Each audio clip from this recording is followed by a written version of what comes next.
Boa tarde, eu sou a Débora Romanini do marketing da Danfoss e gostaria de dar as boas-vindas ao webinar Tipos de degelo e controle de superaquecimento com o engenheiro Rodrigo Pereira.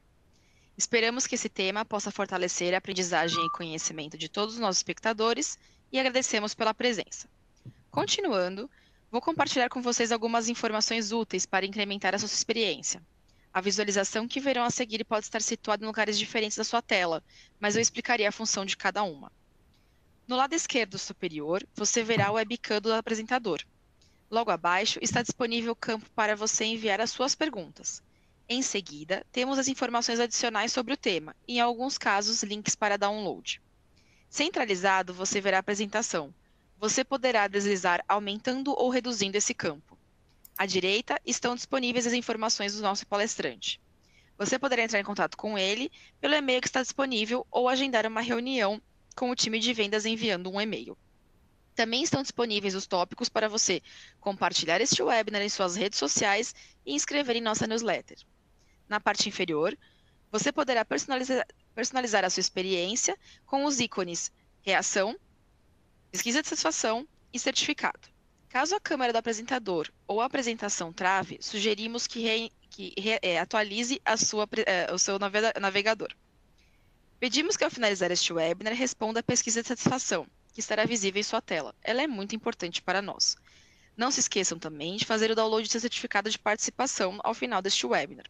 Agora passo a palavra ao Rodrigo para que possa seguir com a apresentação. Boa tarde, Rodrigo. Boa tarde, Débora, tudo bom? Boa tarde a todos também que vão acompanhar aqui conosco esse webinar. E eu já vou dar início aqui que hoje teremos bastante conteúdo para a gente estar revendo, tá? Então, só passando um breve resumo, inicialmente vamos falar sobre os tipos de degelo, né? Algumas questões que encontramos em campo com isso e depois falar sobre o controle de superaquecimento, ok? Então, iniciando aqui, vamos começar pelo circuito de refrigeração na prática, né? Então, basicamente, a gente tem o sistema de refrigeração que teria um compressor, um rack, dependendo da instalação, né? Que faz a troca desse calor via o condensador, com a temperatura e com o meio ambiente, tá?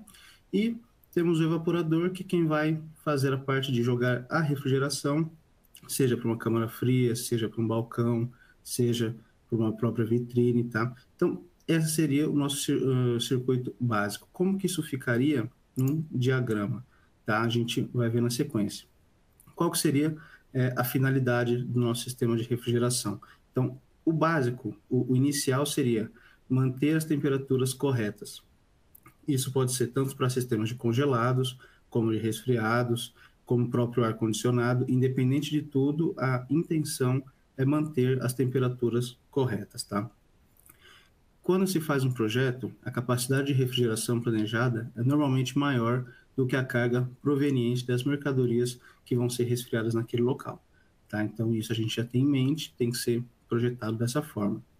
Para que seja restringido, né, as temperaturas de passarem de um certo valor, a gente utiliza um dispositivo de controle e o dispositivo mais simples de controle que temos é um termostato, que hoje é pouco utilizado, hoje temos mais os controles eletrônicos, que serão abordados mais à frente nesse webinar, que tem muitos dos tópicos que mexem com degelo e com superaquecimento, que são muito melhorados com o uso de dispositivos eletrônicos, tá? Então, vamos dar continuidade aqui. Iniciando falando sobre o degelo, sobre os métodos de degelo que possuímos e a resolução de alguns problemas que podemos encontrar quanto a isso, ok?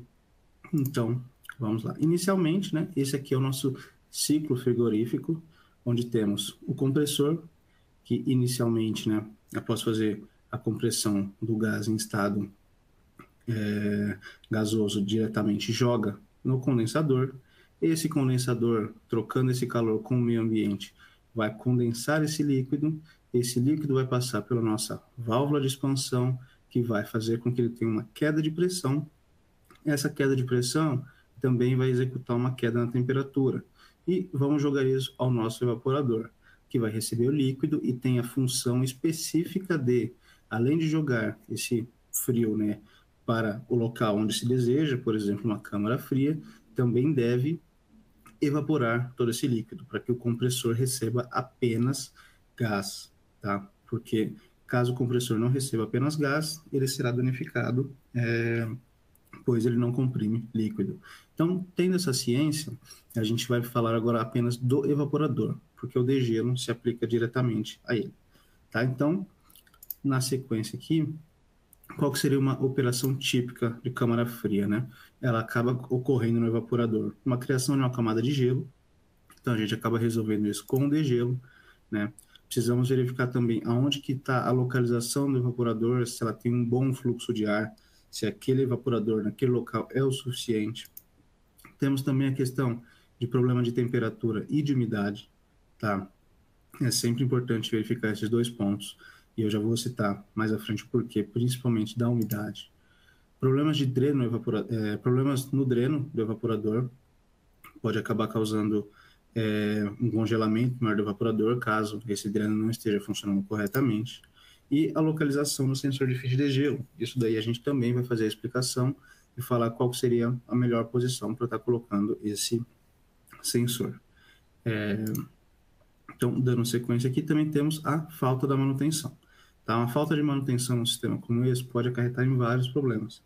Então, a gente vai acabar citando depois os problemas principais que acontecem e como a gente pode estar resolvendo isso via controladores ou também itens que são via uma manutenção direta mesmo, tanto corretiva como preventiva.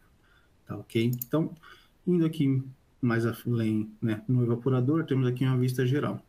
Basicamente, o evaporador é um trocador de calor, que aqui vai estar dentro da câmara, então ele funciona como um evaporador, tá? Que tem uma resistência de degelo. Essa resistência de degelo nem sempre está contida no evaporador. Em alguns casos, se for uma temperatura média ou temperatura até alta, não é necessário uma resistência de degelo, já que não é criado esse gelo, tá? Então, o degelo às vezes se faz necessário ou apenas um degelo de curto tempo natural, que é apenas com os ventiladores ligados. Temos os ventiladores, que é quem jogam esse frio que está passando pelo evaporador para a câmara fria, ou um balcão, por exemplo, né? Caixa elétrica, que vai fazer o controle desses ventiladores e da resistência de degelo. E aqui temos o dreno, né? Uma bacia para o dreno e também o aquecedor de dreno. Esse aquecedor ele é mais opcional, é mais raro de ter, mas a bacia do dreno é muito importante que esteja sempre limpa e que possa realizar esse escoamento, para que quando o degelo aconteça, né, essa água não fique acumulada ali e volte a congelar quando o sistema voltar a funcionar. Ok? Então, na sequência aqui, esses aqui são só os pontos mais importantes. Na sequência aqui, né, temos a visão de uma câmara fria e como funciona esse ciclo do ar que passa por ela. Então, basicamente, né, pela lateral, esse evaporador aqui vai estar recebendo ali o líquido que ele precisa evaporar, numa temperatura baixa. Com os ventiladores, ele vai trocar essa temperatura do evaporador com o ambiente, no caso aqui uma câmara fria. Esse ar vai circular pela câmara e vai retornar de volta para esse evaporador. Então, basicamente, ele fica sempre nesse ciclo aqui. Tá? É importante salientar isso aqui, porque daqui a pouco eu vou citar um ciclo de degelo tanto elétrico como natural, e aí a gente vai entender um pouco por que esse ciclo de ar que acontece na câmara é bem importante, tá? Então, aqui no lado temos apenas um desenho de como seria essa resistência de degelo, tá?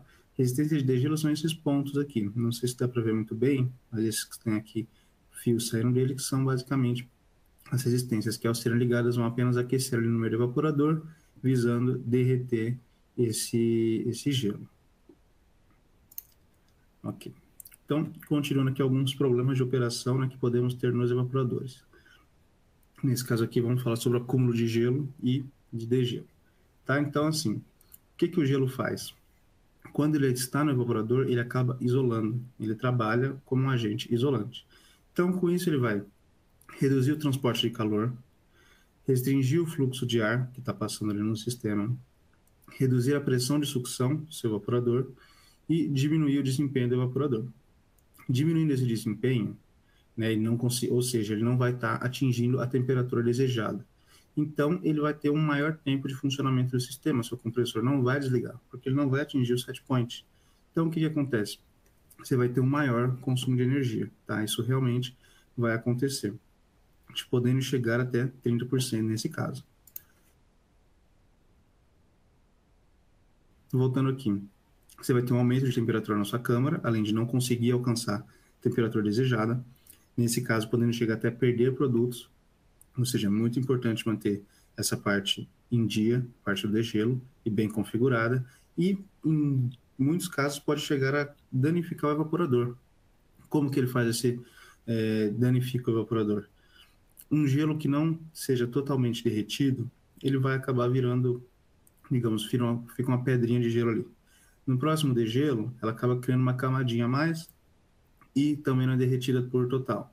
No próximo função de refrigeração, esse gelo vai crescer mais um pouquinho e no próximo degelo não vai derreter todo. Até um momento em que esse gelo tenha crescido tanto sem ter derretido nos degelos que ele acaba rompendo o evaporador, podendo danificar ali a aleta ou até mesmo a tubulação, tá? Então, isso também é um ponto importante. O degelo ele precisa realmente derreter todo o gelo do evaporador, porque se isso não acontece, se tem algum ponto onde não é bem feita essa parte, com o tempo isso pode acabar trazendo bastante danos para o sistema, tá? Então, aqui, como seria, né, o processo de congelamento de um evaporador? Então, basicamente, o sistema está funcionando normalmente, temos uma aleta aqui, por exemplo, tá? Então, aqui temos apenas uma pequena película de água nessa aleta que está fazendo ali a troca com o ventilador. Com o tempo, né, ele acaba criando alguns gelinhos ali nessa aleta, mas ainda seria algo que não atrapalharia muito o sistema. Após mais um tempo, não ser um degelo bem feito, você acaba criando algumas pontinhas maiores de gelo, tá? Até o ponto onde você chega aqui, né, a camada, como se fosse uma geadinha, aquelas que a gente percebe em supermercado, quando a gente vai ver um balcão, por exemplo, e chega num ponto depois de criar o próprio cristal de gelo. Ou seja, você já criou várias camadas direto ali da sua aleta, isso daqui não vai permitir que ela troque calor com o ambiente, nesse caso com a câmara. Além dela não trocar temperatura com a câmara, o que pode acontecer? Ela não está mais fazendo a função dela, ela não está mais evaporando esse líquido. Então você tem dois prejuízos nesse caso. Um deles é você não consegue fazer a sua câmara atingir o set point desejado. E também um outro ponto seria você não está evaporando o líquido. Se você não está evaporando esse líquido, para onde ele está indo? Ele está saindo do seu evaporador e indo para o seu compressor. Então você perde em dois pontos. Um, na câmara que não vai atingir a temperatura. E dois, que você vai voltar líquido para o seu compressor. Isso acontecendo, fatalmente seu compressor vai sofrer um dano, devidamente por não comprimir líquido. Então você vai ter perdido ali provavelmente algum produto, pode acontecer, e também perder ali o seu compressor. Então é muito importante que o degelo seja levado bastante a sério nesse sentido, ok? Vamos dar sequência aqui. Então, além dessa parte que a gente falou, né, do perigo do próprio compressor, a gente pode ver aqui que o gelo, quando ele está grudado nas aletas, ele gera uma grande perda de performance. Então, o que a gente tem aqui? A gente tinha aqui um evaporador, né, que em sua plena carga conseguiu oferecer aqui mais ou menos uns 23 mil watts de capacidade, ok? E quando esse gelo foi se formando, ele foi perdendo essa capacidade. Com 45 quilos de gelo na superfície, ele caiu de 23,2 kW para 13,1 kW de capacidade. Ou seja, aqui ele perdeu uns 45% da sua capacidade apenas por conta do gelo em sua superfície.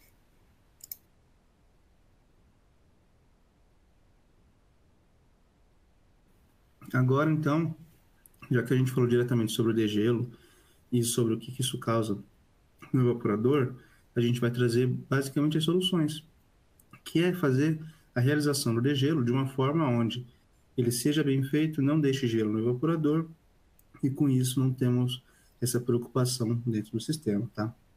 Os métodos que eu vou falar aqui, eu não vou me prolongar muito, mas serão resistência elétrica, gás quente e o degelo natural. Ok, o degelo natural, eu vou acabar introduzindo ele na resistência elétrica porque basicamente é o degelo da resistência, né, a questão dos tempos e tudo mais, sem utilizar a resistência, se trata só dos ventiladores. Mas a gente vai ver isso aqui com mais detalhes. Então, vamos lá. Como que a gente pode iniciar um degelo no sistema?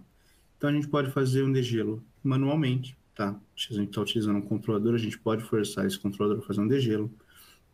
A gente pode colocar uma programação interna, tá? para isso, os controladores Danfoss, desde os menores da câmara de expansão, para controle de câmara, até os maiores, tem pelo menos ali 6 horários de início de degelo. Então você pode configurar 1, 2, 3, até 6 degelos por dia, e você define ali quando que eles vão iniciar, ok? Você pode iniciar um degelo por rede, se esse dispositivo está na rede, está em comunicação com o gerenciador, por exemplo, você consegue solicitar ali que ele entre em degelo. Você consegue colocar uma entrada digital apenas para isso, ou seja, se aquela entrada digital é acionada, ele força um degelo de qualquer forma, por intervalo de tempo, ou seja, a programação interna você define a hora certinha. O intervalo de tempo não. Então, o intervalo de tempo ele vai fazer a cada, por exemplo, a cada 3 horas, a cada 4 horas, a cada 6 horas. E o termostato é uma outra opção, que seria quando a câmara atinge uma temperatura muito alta, né, ou muito baixa, dependendo do sistema, ele vai forçar esse degelo de acontecer.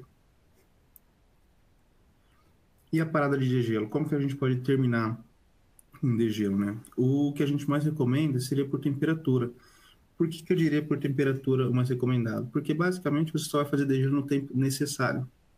Então você pode colocar ali um tempo de degelo de 40 a 45 minutos e pode definir que você quer que o seu degelo, digamos que a sua câmara tem ali uma temperatura, trabalhe com menos 5 graus, você pode setar ali que o seu fim de degelo seria com 8 graus positivo. Então, quando atingir esses 8 graus, seu sensor vai detectar e o degelo vai ser encerrado. Isso pode acontecer, por exemplo, em 20 minutos. Então, se você configurou ali o seu degelo por tempo em 45 minutos e não tivesse esse sensor, você ficaria mais 25 minutos ali com a sua, no caso de uma degelo elétrico, mais 25 minutos com a sua resistência ligada, ou seja, tem o dobro de consumo de uma forma desnecessária, né? Lembrando que quando a gente faz o controle por temperatura, o tempo é o nosso backup, ou seja, se o nosso sensor de temperatura sofre algum problema, ou se ele está mal instalado, se ele caiu, independente de qualquer coisa, então espera-se que, por exemplo, tá, em 45 minutos o meu evaporador, esse sensor de degelo, atinja 8 graus. Se ele não atingir esses 8 graus em 45 minutos, mesmo assim vai ser cortado esse degelo pelo tempo, tá? Então, temos esse backup, caso tenha algum problema com o sensor. Citando mais aqui os tipos, né? Então, temos aqui o natural, onde basicamente os ventiladores permanecem ativos durante o degelo, então você não vai ter uma resistência sendo ativa, nada nesse sentido. Você vai desligar o seu sistema, desligando o seu sistema, você vai deixar os ventiladores ligados para que ele naturalmente, né, por não estar recebendo mais frio vindo da válvula de expansão, ele faz esse degelo. Temos o elétrico, onde você utiliza um relé para ativar essa resistência de degelo. Ela vai ficar um tempo ligada, pode ser terminada apenas por tempo ou por tempo e temperatura. E temos também o gás quente. O gás quente, basicamente, a gente vai controlar uma válvula solenoide para que o gás quente atravesse o evaporador. Então, o gás quente está saindo do compressor, a gente, com uma válvula, vai forçar ele está entrando nesse evaporador e ali ele vai estar funcionando, né, como, não como uma resistência, mas ele vai estar, por estar jogando gás quente nesse evaporador, o gelo vai acabar derretendo. Neste caso específico, o compressor não é desligado, porque a gente precisa que o compressor continue funcionando para que tenha esse, né, gás quente para estar enviando diretamente para dentro do evaporador.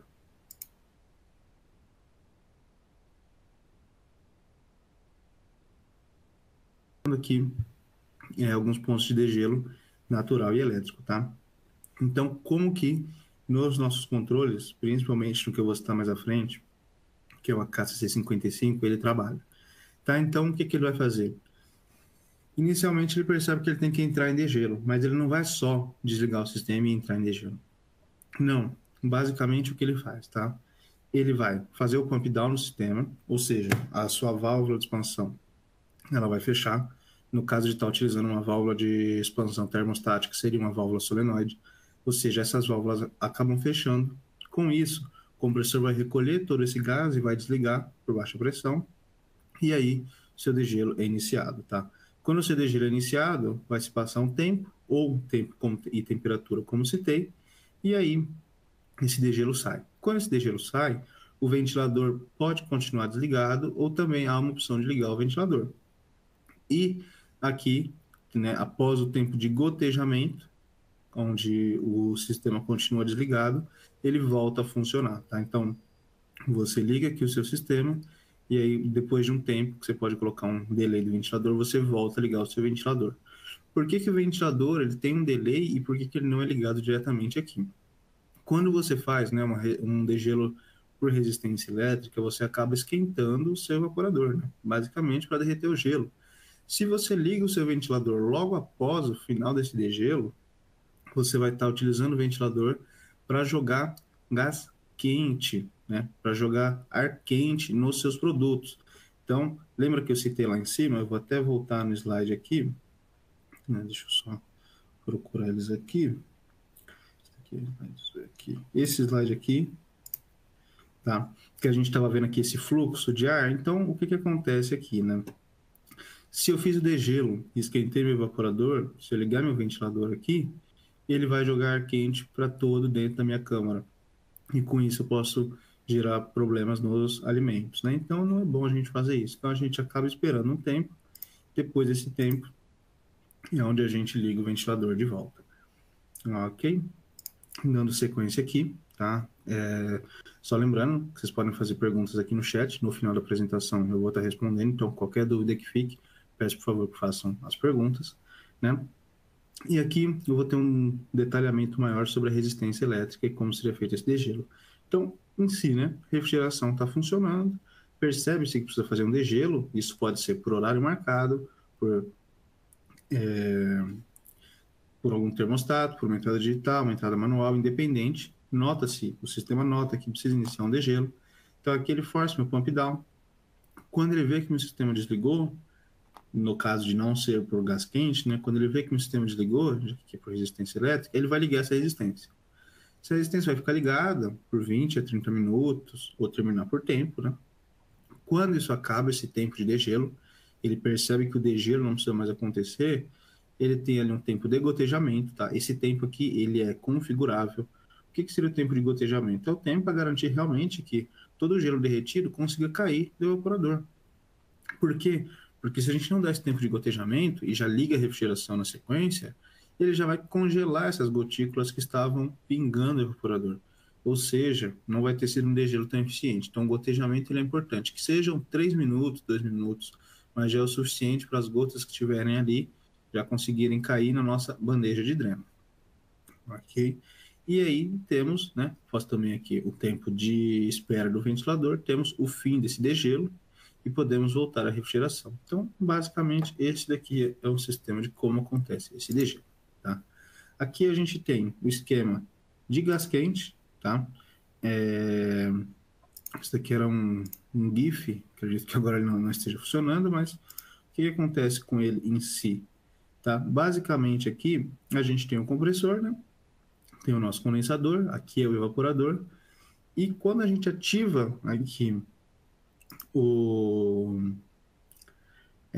degelo por gás quente, o que ele faz? Ele vai abrir essa válvula e ele vai direcionar um pouco desse gás quente aqui do compressor para o evaporador. A partir do momento que ele faz isso, a gente já está fazendo o degelo. Então, o meu sistema continua funcionando, meu compressor funciona, mas agora eu não estou mais refrigerando meu sistema. Agora eu estou com o ventilador desligado, apenas passando gás quente por dentro do meu evaporador, para que ele possa ter, né, o gelo derretido. Após esse tempo, assim como na resistência, essa válvula é fechada e o sistema volta a operar normalmente. Então, é basicamente isso que acontece quando a gente faz o degelo por gás quente. Ok? Vou dar sequência aqui agora. Certo. Falando agora sobre instalação de sensores em uma câmara, tá? Então, como que a gente padroniza isso aqui? Então, inicialmente, né, a gente vai fazer o controle do superaquecimento, que eu vou citar mais à frente nessa apresentação. Mas, para isso, a gente precisa minimamente de um transmissor de pressão, ok? Que vai estar na saída do nosso evaporador, e de um sensor de temperatura, que também fica na saída do evaporador. Esses dois vão fazer o cálculo do superaquecimento. Ok. Além disso, o que mais é necessário? Tá? Você pode estar utilizando um sensor S3 na entrada de ar do evaporador e um sensor S4 da saída. O sensor S5 você usa no próprio evaporador como sensor de degelo E o sensor S6, ele é feito para que a gente utilize diretamente nos alimentos, saber se a temperatura que a gente espera não está só na câmara, mas também diretamente nos alimentos, ok? Então, vamos lá. Tá? E aqui ele acabou colocando um ventiladorzinho. Um ponto importante de se citar aqui, que eu acabei não colocando na parte dos degelos, seria um ponto que o controlador nosso consegue efetuar. Como seria esse degelo? Seria um degelo por delta de temperatura.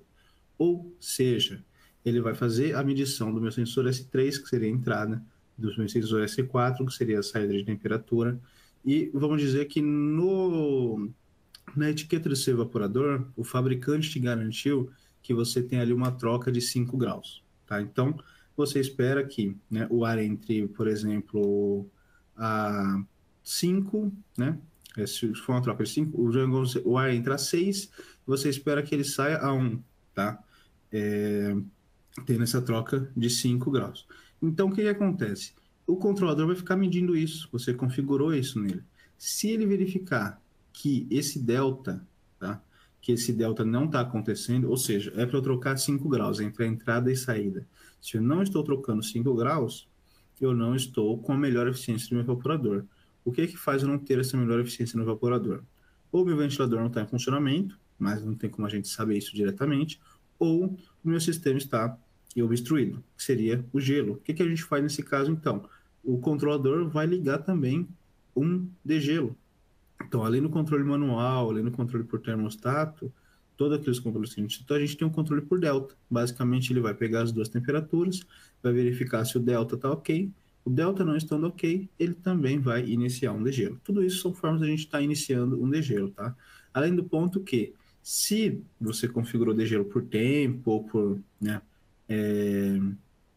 horas específicas, se esses dois sensores fazem a medição do evaporador, você falou para eles que a troca deveria ser 5 graus, e chegou a hora do degelo e eles estão trocando 5 graus, eles basicamente vão falar, opa, o evaporador já está funcionando na sua melhor forma possível, que está trocando em 5 graus.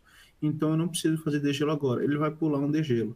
Então, se esse degelo for uma resistência elétrica, que fosse ficar 25 minutos ligado, por exemplo, você acabou de economizar toda essa energia elétrica simplesmente por ter esses dois sensores instalados fazendo esse cálculo.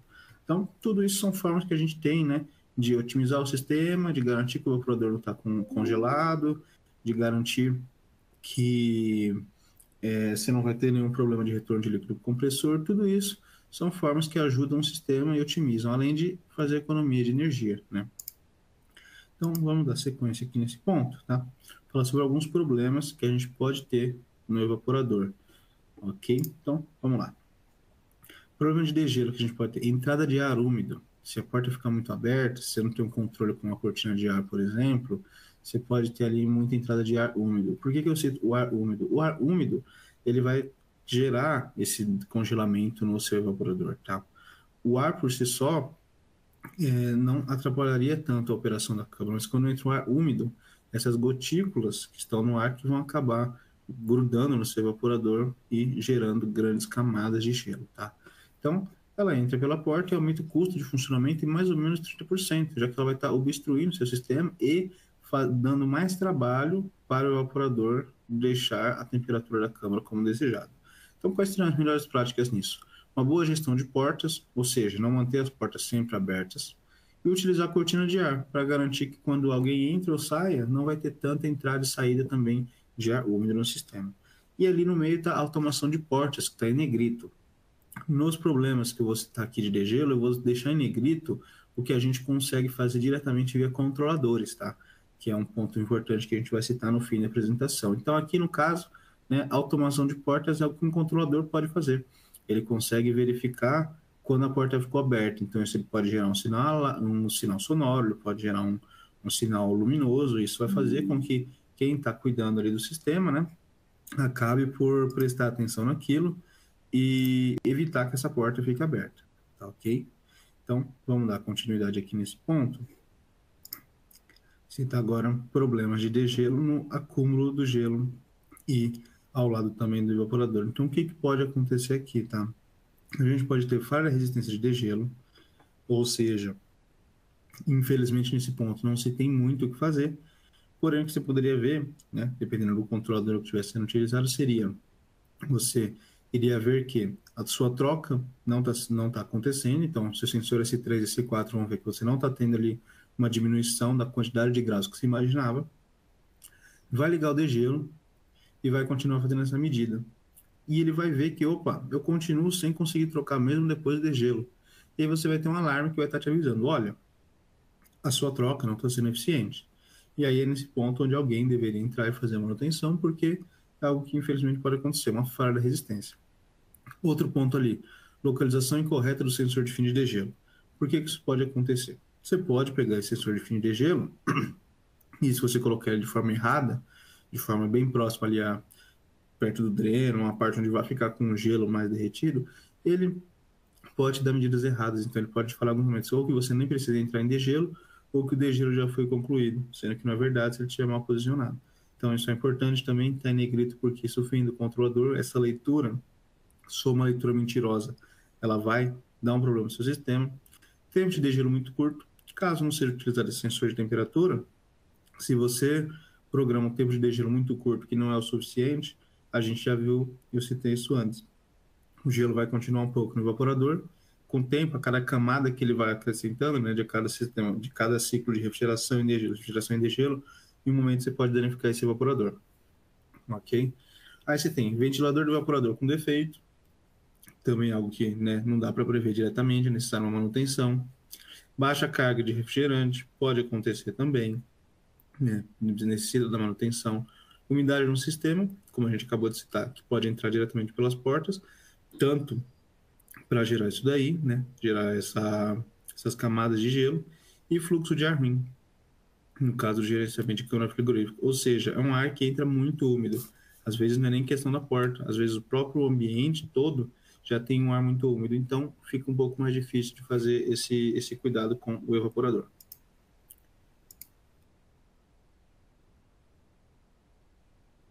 Esse daqui agora, ó, é outro ponto que a gente cita, um gelo ao redor do evaporador. Esse aqui todos estão em negrito. Todos têm de alguma forma a ver com o controlador. Ou seja, um longo ciclo de degelo pode causar isso. Tá? O que seria um longo ciclo de degelo?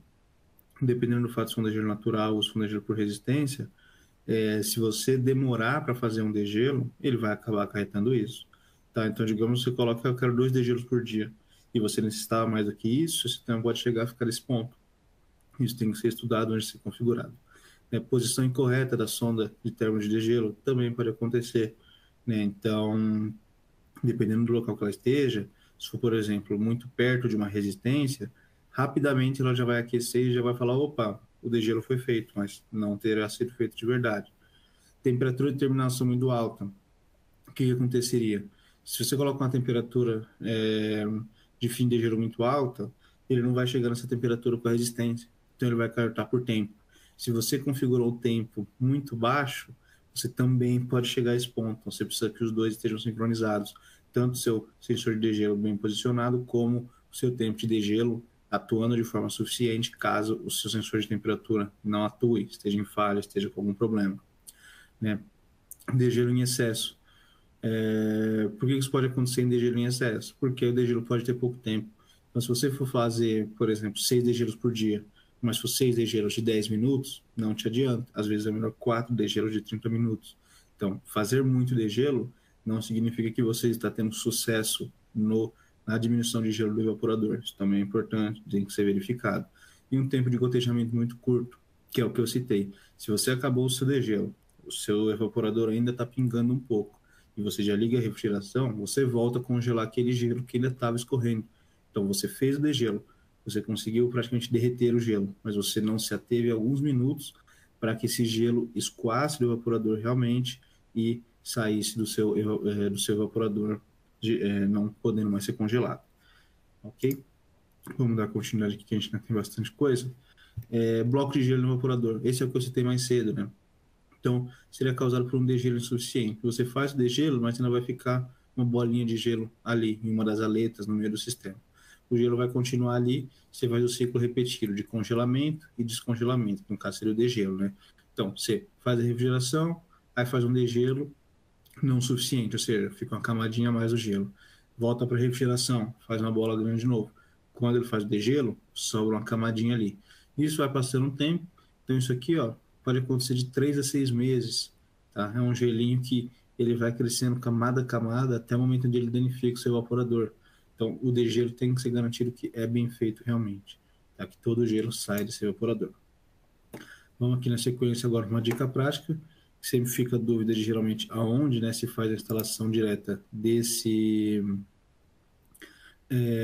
sensor. Então, o que a gente recomenda aqui, tá? Que seja feito a 1/3 aqui da dimensão do evaporador, ou seja, para dentro do evaporador, e 2/3 da altura do evaporador. E esse daqui seria o ponto óptimo, vamos dizer assim, para você colocar o seu sensor, porque aqui você conseguiria pegar todo o ponto, né, basicamente, garantindo que todo o resto do seu evaporador já foi derretido. Então, esse é o ponto aqui que a gente acaba recomendando. Se você coloca muito abaixo, com as resistências que ficam aqui, você pode fazer com que ele não detecte claramente quando todo o sistema foi derretido. Tá? Então, e se você colocar muito na ponta, também não dá para a gente garantir que o resto do sistema foi descongelado. Então, colocando num ponto dessa forma, ele acaba pegando pontos ótimos, tanto da altura do evaporador, como também do comprimento dele. Isso aqui é o que a gente recomenda no caso da instalação do sensor de fins de degelo. Então, saindo desse ponto aqui agora do degelo, né, a gente vai falar um pouco aqui de superaquecimento. O superaquecimento aqui eu vou citar tanto o funcionamento dele, como que ele é, como que a gente controla isso aqui na Danfoss, nos nossos controladores, tá? Então, vamos lá.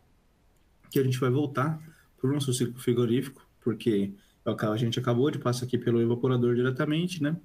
Então agora a gente vai também continuar no evaporador, mas numa parte específica, que é essa parte aqui, do C ao C'. Isso aqui é o que a gente chama de superaquecimento. Como eu falei, é muito importante que o evaporador ele faça, né, obviamente, a evaporação de todo o líquido que ele recebe, porque a gente só pode e só deve mandar gás para o nosso compressor. Então a gente tem o famoso superaquecimento, que o que ele é? Nada mais é do que você aquecer um pouco mais ainda esse gás da saída do evaporador para garantir que não há risco algum de estar indo líquido para o seu compressor. Então, basicamente, o seu evaporador pega o líquido, evapora ele, e aí a gente não vou falar evapora um pouco mais, que é errado, mas você força um pouco mais essa temperatura de evaporação aqui para que você garanta que não vai ter nenhum tipo de líquido sobrando nessa sua linha, tá? Então, aqui, basicamente, né, pegando aqui esse ponto novamente, desculpa. Quando você pega aqui o ponto de superaquecimento, né, e consegue fazer isso, você vai ter um COP mais alto, porque você vai garantir que você está utilizando basicamente todo o seu evaporador, está rendendo mais o seu sistema, né? Superaquecimento mais baixo, quanto mais baixo você conseguir manter o superaquecimento, melhor também é. E temperatura de evaporação ficando mais alta, você também garante que está tendo o melhor rendimento. Então, superaquecimento mais baixo, temperatura de evaporação mais alta, você garante que você vai estar num ponto ótimo do seu evaporador, tanto no funcionamento dele, como na garantia da segurança do seu compressor. A gente vai detalhar isso aqui agora um pouquinho mais à frente, tá? Então, basicamente, superaquecimento, o que ele seria, né?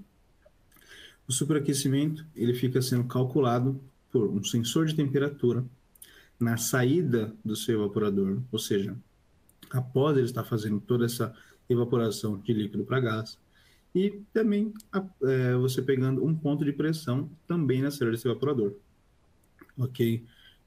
O que eu saliento aqui muito importante é o sensor de temperatura, ele tem que estar o mais próximo possível aqui da saída do evaporador, muito próximo, porque qualquer distância a mais que você deixa na tubulação em relação a colocar o sensor, você tem uma grande perda na sua medida. E já o seu transmissor de pressão, tudo bem que ele não pode estar a muitos metros de distância, mas se você tem um sistema que tem 2, 3, 4 evaporadores, você pode pegar ali um ponto de interligação entre eles e acabar utilizando esse transmissor, desde que não seja muito longe e que com um manômetro você consiga verificar se a queda de pressão entre eles não é muito grande.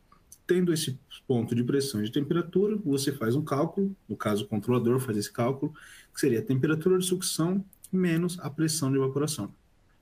Como que seria esse cálculo, né? Ele vai transformar a sua pressão em temperatura, e ele vai fazer temperatura menos temperatura. O valor que ele obter aqui é o seu superaquecimento. Então, um superaquecimento negativo significa que aqui não está tudo em líquido, aqui não está tudo em gás, está em líquido, está indo líquido para o seu compressor. Um superaquecimento positivo é onde ele garante que apenas gás está passando aqui e você não vai gerar problemas no seu compressor. E com esse valor que ele calcula aqui, ele vai modular a sua válvula, né, desde que ela seja uma válvula de expansão eletrônica. Então, se você tem, por exemplo, um superaquecimento muito baixo, 1, 2, ele vai fechar um pouco mais a sua válvula, porque você está na inerência de enviar líquido para o compressor. Se você está com um superaquecimento muito alto, por exemplo, 20, 25, ele vai abrir um pouco mais essa válvula, porque além de não estar enviando líquido para o compressor, que é um ponto ótimo, você não vai estar com o seu evaporador evaporando da melhor forma possível. Você vai estar com ele cheio de gás e evaporando só em uma parte dele, ou seja, você não vai estar com rendimento melhor possível naquele sistema. Certo? Tá. Dando andamento aqui. Então, como que a gente teria essa visão, né, na tubulação mesmo, no sistema que está ali em funcionamento? Então, vamos lá.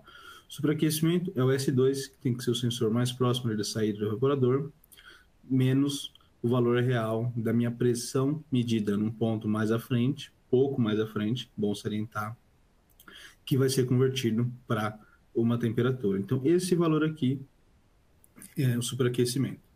Qual seria o melhor superaquecimento para um sistema? O melhor superaquecimento seria zero. Por que seria zero? Porque seria você garantir que no último centímetro do seu evaporador, todas as gotículas de líquido que ainda existem iriam estar virando vapor.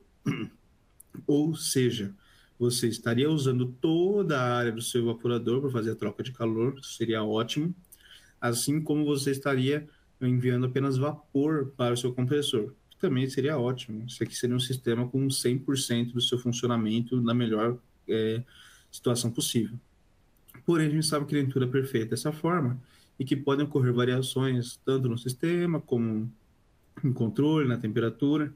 Então, se a gente coloca um superaquecimento muito baixo para ser o nosso set point, né, você vai estar correndo muito risco de quê? De enviar líquido para o seu compressor. Então, o que a gente faz? A gente seta essa faixa de superaquecimento com um valor um pouco mais alto para garantir que, independente de qualquer variação que o meu sistema sofra, ainda assim, meu evaporador vai ter tempo, vai ter condição de transformar aquele líquido em vapor. Então, a gente coloca ali uma faixa que a gente gosta de trabalhar, pelo menos eu aqui na Damos, trabalho com uma faixa de um delta de 6K de superaquecimento. Ou seja, né, se o mínimo é 4K, eu coloco o máximo como 10. Se o mínimo é 6, o meu máximo vai ser 12. Dessa forma, é a faixa que eu gosto de trabalhar. Lembrando que isso depende do sistema, né? Tem sistemas onde é bom colocar um mínimo 10, tem sistemas que o mínimo 4 já é o suficiente, tá?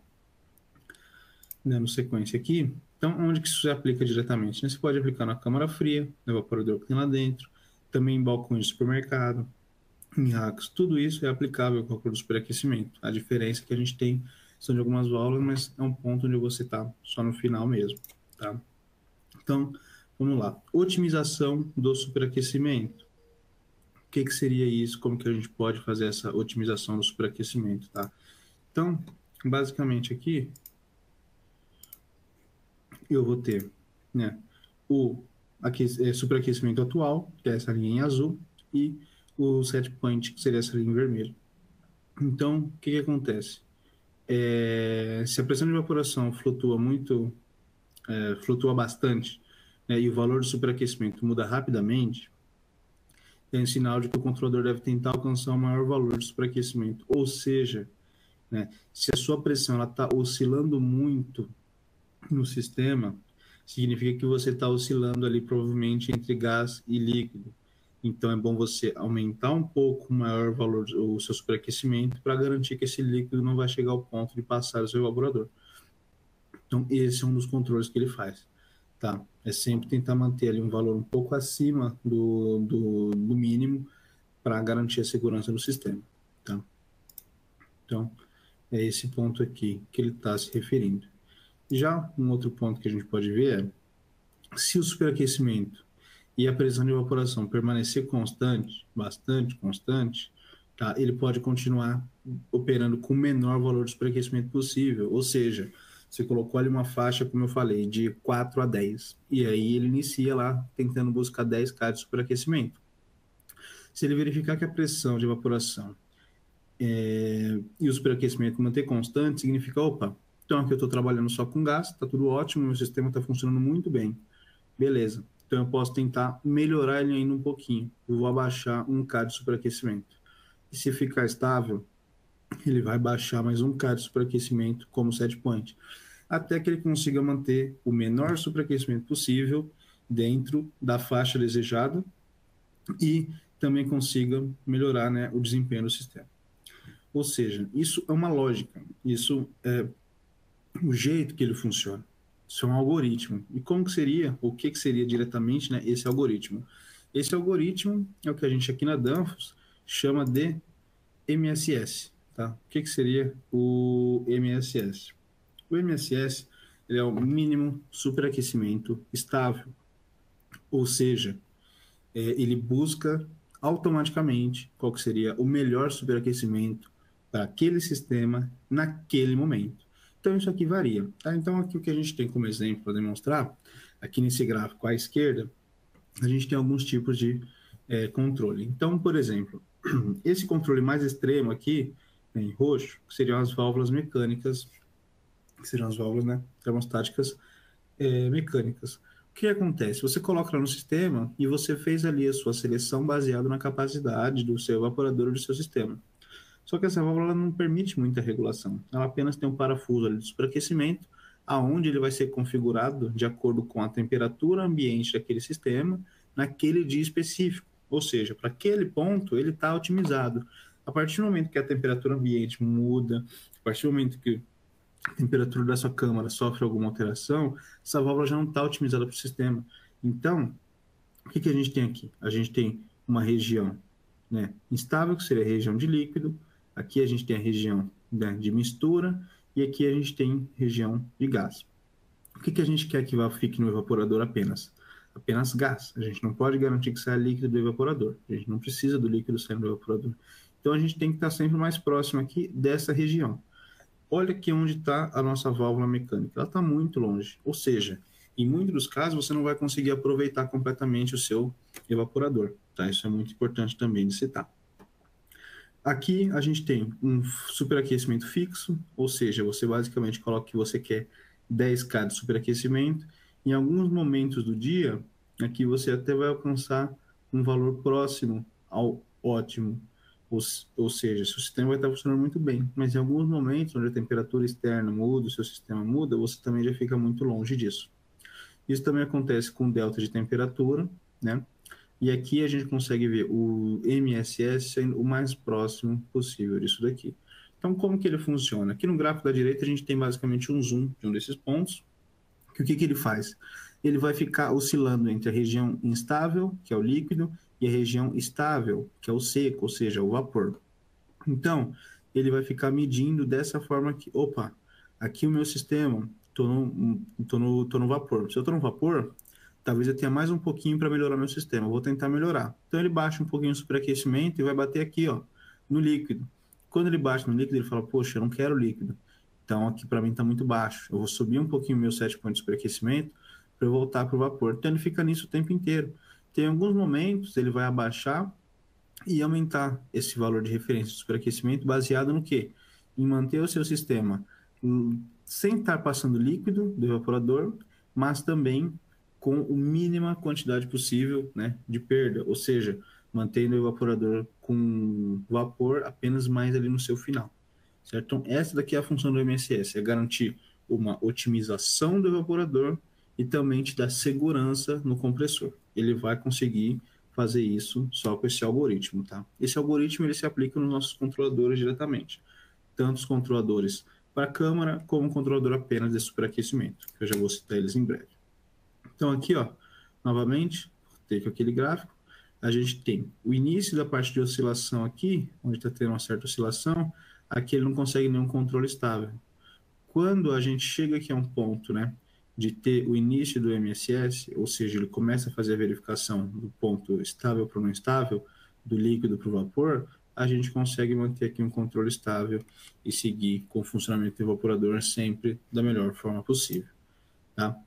Aqui é novamente uma comparação da válvula de expansão termostática, em poucos momentos ela está próxima ali do que precisa, e aqui da válvula eletrônica com o MSS, tá? Ou seja, isso daqui é uma boa diferença entre os dois casos. A gente consegue ver que a válvula eletrônica mais esse algoritmo funcionam muito melhor,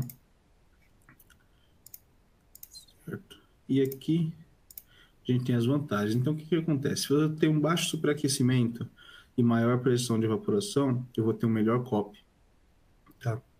Ou seja, a funcionalidade do sistema vai ficar melhor, a sua economia de energia vai ser maior, tá? Ele é a injeção ideal de refrigerante para o evaporador, no caso da válvula de expansão eletrônica, mesmo em condições de grande variação de carga, ele consegue manter um superaquecimento da forma mais ideal possível, baixo, por conta do MSS. Tá? A regulação adaptativa de injeção no refrigerante leva uma ótima utilização do evaporador, ou seja, ele consegue, pelo superaquecimento e de acordo com aquele algoritmo, enviar apenas a quantidade necessária de líquido para o evaporador, garantindo que ele consiga evaporar tudo aquilo. Tá? E com isso você obtém mais economia de energia. O COP é a capacidade de refrigeração, né, de acordo com o consumo de energia. Então, quando você diminui seu consumo e deixa sua capacidade de refrigeração da forma que foi projetada, você vai acabar tendo um COP alto, ou seja, você vai estar próximo do COP de projeto, que é muito difícil de acontecer hoje em dia. Em muitos casos a gente vê um COP de projeto sendo, por exemplo, 4, 3, e quando chega na prática esse COP fica 1 ponto alguma coisa. Então é importante a gente estar sempre próximo ou, se possível, né, mantendo ali o COP que foi projetado. Passando desse ponto de citar os degelos e o superaquecimento, eu vou citar aqui no finalzinho, a gente já está acabando, os nossos controladores que são feitos para isso diretamente. Tá? Então a gente tem a série KCC55, que é um controlador completo para a câmara de refrigeração. Tudo isso que eu citei aqui, ele faz, então ele possui todo esse controle de tipo de degelo que eu citei. Ele faz os controles de superaquecimento baseado nesse algoritmo, como eu citei. Tudo isso que foi citado está incluso aqui dentro. Tá? Então, o que ele é basicamente? Tá? Ele é um controle total do seu evaporador.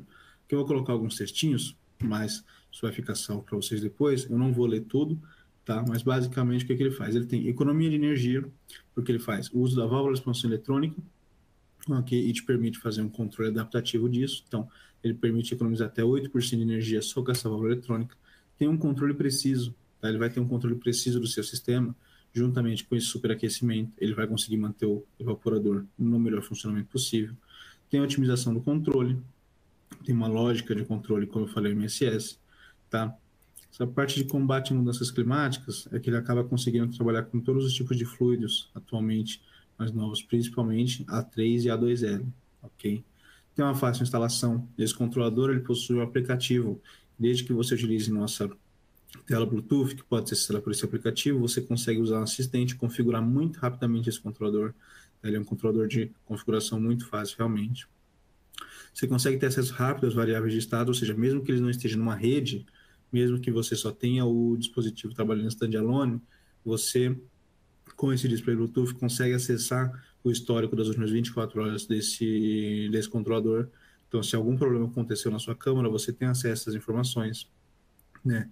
Fácil acesso à ferramenta de diagnóstico, isso também está no nosso aplicativo, tanto a verificação desses gráficos como dos alarmes. Ele é um dispositivo robusto e confiável, né? Já é a nossa sexta geração desse algoritmo de controle, que é o MSS. Nossa válvula, a KV, é uma das válvulas, se não a válvula mais confiável possível, que trabalha com pulso no sistema. Então, é um conjunto muito confiável, né? Tanto o controlador como também o nosso transmissor e a nossa válvula. Tá?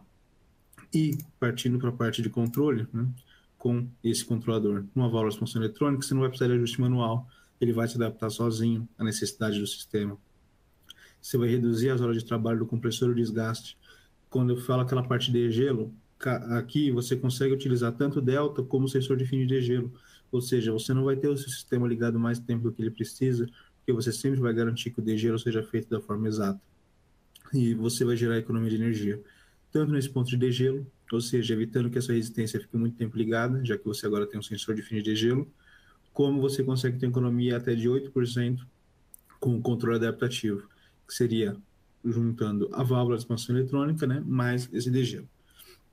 E se você utilizar a condensação flutuante nesse sistema, você consegue chegar até 20% de economia, tá? E essa condensação flutuante, ela precisaria ser feita juntamente com um outro controlador nosso ou nosso gerenciador. Esse controlador seria um controlador de rack chamado HPC. Não vou entrar muito em detalhes dele aqui, mas o que geralmente é feito é um HPC controla o rack do sistema e os AKCC 55 controlam todos ali as câmaras e balcões desse mesmo sistema. Seguindo aqui, né, ali ele só está destacando quais são os sensores e tudo aquilo que eu já citei.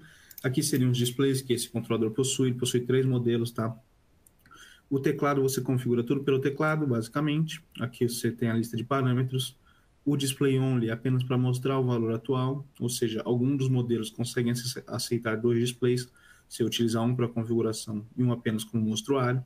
E o display Bluetooth. Esse é o display que permite que você utilize o software, né, ou a aplicação no controlador. Sem esse display Bluetooth não é possível fazer o uso do aplicativo diretamente no controlador, tá? Então, basicamente, esse daqui é o nosso controlador de câmaras, faz controle de superaquecimento, de ventilador, toda essa parte. Ele existem 3 modelos, basicamente. O single coil, que é o controle mais completo que a gente possui para uma válvula, tá? Ele tem 5 saídas digitais, 3 entradas e uma saída analógica, e aqui, ó, 6 entradas analógicas. O compact é mais simples, mas também consegue fazer o controle do sensor de fim de degelo. O single coil é o que te permite fazer o controle daquele delta, que eu citei mais cedo, e o multicoil controla até 3 válvulas em um único controlador, ou seja, 3 evaporadores. E só que desde que estejam no mesmo ambiente, tá? Aqui eles precisam estar no mesmo ambiente. Porque o set point que você consegue configurar para o multicoil é apenas um. Então não adianta você pegar um multicoil e querer utilizar uma câmara a -3, uma câmara a -9, uma câmara a -20, tá? Nesse caso ele realmente não irá atender. E o outro controlador que a gente tem, para encerrar, seria a série EKE1, tá? Que é o EKE 1A, 1B e 1C. Ele é um controlador apenas de superaquecimento. Ele não faz esse controle todo de sistema, de ventilador, não. Ele vai controlar o superaquecimento e modular uma válvula. A válvula que o nosso controlador AKCC modula é uma válvula de passo, que é a nossa KV, e a válvula que o EKE1 modula é uma válvula de pulso. Desculpa, inverti. A válvula que o AKCC55 controla é de pulso, que é a AKV, e o EKE controla a válvula de passo, que são as nossas válvulas ETS. Ok? Basicamente, para o funcionamento dele, você também precisa só de um sensor de temperatura, né? E de um transmissor de pressão. Com isso, ele já consegue fazer a modulação da válvula de acordo com o superaquecimento. Ok? Aqui é uma imagem dos 3 modelinhos. O nosso EKI1C é o mais completo possível. Tá? O EKI1A não possui comunicação, e o EKI1B não possui a leitura de alguns tipos de sensores. Já o EKI1C é a nossa versão mais completa. E assim é a forma que ele é instalado. Então, basicamente, ele precisa do sensor S2 da série do evaporador, do transmissor de pressão na linha da série do evaporador e vai controlar a válvula colibri, que vai mandar a quantidade de líquido exata para que o evaporador consiga estar evaporando, tá? Então, em resumo aqui, o que a gente passou diretamente nas válvulas e no sistema? A válvula KV, que é a válvula de pulso, ok? Ela é feita para evaporadores de tubaleta. Vai ser controlado pelo KCC55, que é o nosso controlador, que leva ventilador, degelo, resistência, iluminação e também superaquecimento. Já a nossa EKE1, ele trabalha com válvulas colibri, que são válvulas de passo. Ele é feito mais para evaporadores casco e tubo, tá? E vai controlar superaquecimento e também é possível controlar com ele uma parada por temperatura. Então, basicamente, essa é a minha apresentação, diretamente sobre os tipos de degelo e também o superaquecimento, como a gente faz esse controle aqui e como nossos controladores conseguem agir juntamente com isso, tá? Agradeço muito a atenção de vocês. Vou estar lendo as perguntas que eu encontro aqui no momento e, caso tenha mais perguntas, podem enviar agora. E, na sequência, já vou passar a palavra para a Débora para que ela possa estar encerrando aqui. Deixa eu ler aqui uma pergunta.